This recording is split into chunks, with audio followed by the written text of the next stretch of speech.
L'hypnose, vous la connaissez peut-être en spectacle. Aujourd'hui, elle est aussi utilisée dans le secteur de la médecine et devient un outil thérapeutique à part entière. De l'arrêt d'une addiction jusqu'au bloc opératoire, un reportage d'Audrey Vermorel et Camille Astruc. La mer, au loin, avec ce bleu tellement profond. Olivier, anesthésiste, emmène sa patiente en voyage, loin de la salle d'opération. Il la plonge en hypnose. Dans quelques instants, elle va être opérée d'une tumeur au sein.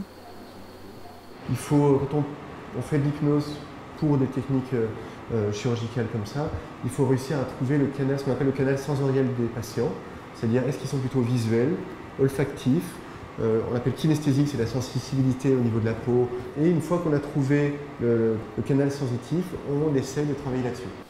Laurence ne dort pas, elle est en état de conscience modifié. Concentrée sur la voix de l'anesthésiste, elle éprouve des sensations, mais aucune douleur. Des conditions qu'apprécie l'équipe chirurgicale.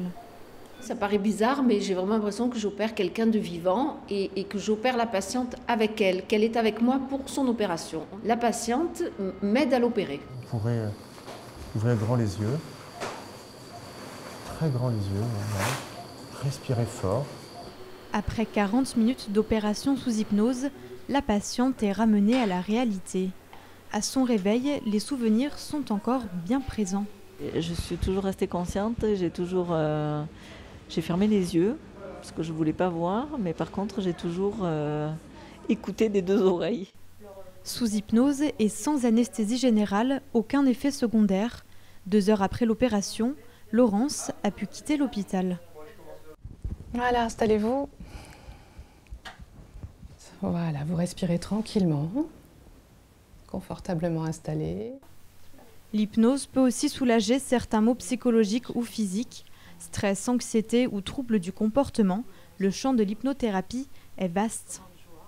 L'hypnose est un outil qui peut, autant que faire se peut, soulager beaucoup de choses et rapidement. Moi, j'arrive souvent en bout de chaîne quand on n'a pas d'explication. Voilà, une personne migraineuse dont le neurologue n'a pas trouvé d'anomalie dans les examens va pouvoir me recommander pour que la personne trouve d'autres leviers pour se sentir mieux.